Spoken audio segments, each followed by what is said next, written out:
Hello, Marvel fans. Welcome to another episode of Marvel Talk with your hosts, Nick and Chris.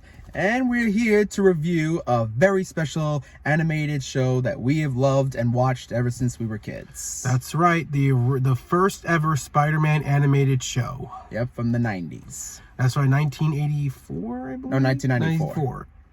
94, yeah. Yeah, that's what, 1994. And I thought I said that. Anyway, this show has been very close to my heart for a very long time. This was like my first show that I was obsessed with as a kid, as it was on late at nights, and I had all the DVDs and stuff. And it's just been such a loving show for me, even though it has some flaws, which we'll talk about, but yeah. Yeah, I mean, for me, I grew up with this ever since, for years, ever since preschool. Yeah, same. I loved it. I just never will get sick of it. I just really enjoy watching it. Yeah, same. It's probably my favorite Spider-Man show of all time. Definitely. Yeah. Even though it has some flaws, again, we'll get into it, but the show just was so good. Yeah. Even though that there were some things that were not paced well and things that could have been scrapped a little bit better, still was such a great show. And I loved how they wanted to do Felicia Hardy as Peter's love interest, even though it goes towards Mary Jane. Because, fun fact, they didn't know exactly what to do with the characters when everything was being thrown together, It was really just as it was. Yeah, it was a little bit all over the place with that part, definitely. Not to mention their previously on Spider-Man stuff didn't exactly do well, especially when they went with the Green Goblin arc, with Mary Jane being thrown in. Let's say you were a kid from that time and you missed that episode, and they didn't air it, which means you thought that Mary Jane really did survive when she didn't. You know what I mean? It was one of those things where if you didn't see that episode, you would think that, she wasn't a Hydra woman, I like to call her that. But, other than that, it was really good. They also brought characters from their own shows, like Iron Man. Iron Man also had his own show. Yep, and the X-Men. Yes, they did. In fact, the X-Men did they did 2 episodes, I believe, with the X-Men. Yes, 2 where or it was 3. Yeah, something like that. And it was because Spider-Man was turning into an actual mutant spider. Yeah, what they did with that storyline in the comics. And I also loved what they did with the Hobgoblin, because they introduced the Hobgoblin, not the Green Goblin. Yeah, but it's fine. I like that Hobgoblin. He was great. And he was played by Mark Hamill, which is Star Wars' very own. Yep, Luke Skywalker and the Joker from the Batman animated show. Yeah, that was actually a really good call, what they did with that. And then they got Norman Osborn to do it. And the Kingpin being one of the main villains was perfect. Yeah, I thought it was really great. good. Yeah. It was amazing. I thought that they did, and J. Jonah Jameson was really well portrayed too. Yes, he was good. I thought everything was pretty good about the show. Yeah, and Robbie was a lot of fun too. Yeah, Robbie was fun. He has some good moments making Peter believe that there are people who need Spider-Man. Yeah, like this one episode called Tombstone. I thought that was the best episode with Robbie, honestly. Yeah, that was really it. But actually, speaking of Spider-Man losing hope and stuff, that's also one of my concerns about the show, is that it kind of has him keep quitting over and over again. It doesn't really have him take breaks in between not wanting to be Spider-Man. Seems like every season of the show, he doesn't want to be Spider-Man. Instead of it really being every other season, or those moments where he really wants to stop, it's sort of just he's going to stop, but really doesn't. There's no real meaning to it. I kind of wish they put more meaning into him wanting to not be Spider-Man anymore. But in a way, it doesn't ruin the show or anything, because again, he always wants to quit but knows that he can't, and that's what I love about that. I just kind of wish that they would make it more meaningful than just that typical, well, he doesn't want to be it, but he knows he has to be. You know what I mean? Yeah, I think I get it. I also love the universe. I also love that they ended the show in an interesting way with all the Spider-Man and the Secret War stuff with Captain America and stuff. Yes, yeah, and yeah, it was pretty great, that final episode where they had apparently Spider Carnage. Yeah. And they had to get through him by actually bringing Uncle Ben, which I liked that. It was great to actually hear from him and to have that cliffhanger. Unfortunately, the show did get canceled, which is why we left at that. But maybe Across the Spider-Verse we'll do something. We're definitely going to make a video about what Spider-Man shows we want or anything else to be in the Across the Spider-Verse when we get closer to that. Yeah. And it was also, what was also great about the final episode was actually they put in Stan Lee. Yeah, and the amazing. real world and stuff, the actor being in the show and stuff. That was really cool. Yeah, it was awesome. Yeah, that was really fun. Very magnificent. Yeah, it was really good. I actually, again, they had a lot of good episodes too. I also thought one of my favorite episodes is actually one of the most saddest ones, and it was with that kid that was actually dying in the show. Oh yeah. When, when he was telling his story and stuff.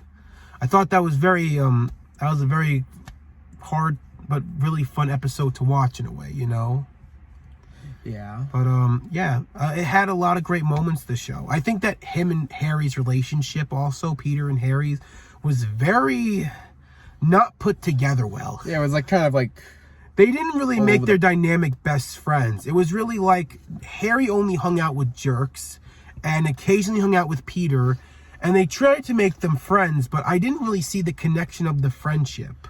Especially, you know what I mean? Especially how Harry's always been jealous with Peter. And he's a with huge Peter daddy boy. Yeah, it's like because how Harry's always been angry with Peter about how he keeps saying how he stole Mary Jane away from him. Even though that, Mary Jane even said it, and how they didn't really have a lot of connections. There was probably a few moments in the show that really had them being like a moment together, but not enough that would make you feel memorable about it, Yeah. But And he was also a daddy's boy. Yeah, pretty much. Yeah. I will say, I mean, it's kind of hard to think of my favorite episode, but I will say it will probably be something of season 3, because that I feel like might have been the best season, honestly. Oh yeah, season 3 has a lot of my favorite episodes. Yeah, like the one where Spider-Man faces Doc Ock and we meet Madam Web. Yeah, that was awesome. And where we first get introduced to the Green Goblin. Yes. And the Tombstone episode, the Rocket Racer. Yes. And that whole arc with the Spot. And then it goes to the Green Goblin versus the Hobgoblin. Which is a really good episode. And then, the final episode of that one, which I think maybe that might be my favorite, was called Turning Point. Because that one totally does take very much from the comic. Oh, yeah. Where apparently Gwen Stacy died because of the Green Goblin. And everything. So that one, I think that might be my favorite because it does seem very much like that exact comic. Except Mary Jane didn't die, she got warped to a thing. She was instead it got warped into that one of those dimensional things. Yeah, one of those portal things. Yeah, like a Dimensionator or something. Yeah. Oh, and also there was also the 2 episodes where Venom returns, and we got Carnage. Oh yeah, my favorite. Those are my favorite episode is probably Carnage with Venom and stuff. That's probably my favorite. Yeah. That's why I think season 3 was the best season. Honestly. Oh, it really was. I don't take anything away from season 4 either, but season 3 just had a great lineup of episodes. Yes. And the writers really knew what they were doing too. It's like they finally knew what the show wanted to be moving at that point. Yeah, that's what made it so great. And it was also cool in that season we got Doctor Strange too. Oh yeah. That was really cool. And I kind of liked how they portrayed Doctor Strange too. It's weird they never got his own show. And we also never saw the Hulk. Yeah. And the Hulk show was actually going around too at that time. Yeah, it would have been pretty cool. Actually. We didn't even see. In fact, Reed Richards was in the Fantastic Four. Was in the Spider-Man. And fun fact, the Fantastic Four also were having their own show too at the time. Yeah. That was very interesting that they only appeared in Spider-Man towards the end. Oh wait, and Thor was never in there too. Oh yeah, did Thor have a show? That I don't remember. I don't think Thor had a show. I don't think But he was also, that is weird. You would think that Thor would be in it, but I guess they didn't see any real thing for him either to be in the show. Yeah, it's kind of crazy. The strongest Avengers weren't in the Spider-Man show. Yeah, I don't think they wanted to take that much away from Spider-Man. They were in very rare episodes too. Like the Fantastic Four didn't show up till the end with Captain America. Yeah. Iron Man was also in the last episodes as well. Yeah, and in the Venom Returns episode in Carnage. Yeah, where they were crossing the shows in the X-Men. Yes. But yeah, that's really just crazy. The Hulk or even Thor weren't in it. And those like Captain America, the Fantastic Four, and the X-Men and Iron Man, these were some of the biggest Marvel heroes of all time. And they didn't put the Hulk and Thor because they're some of the biggest ones too. I don't think they had a story for them.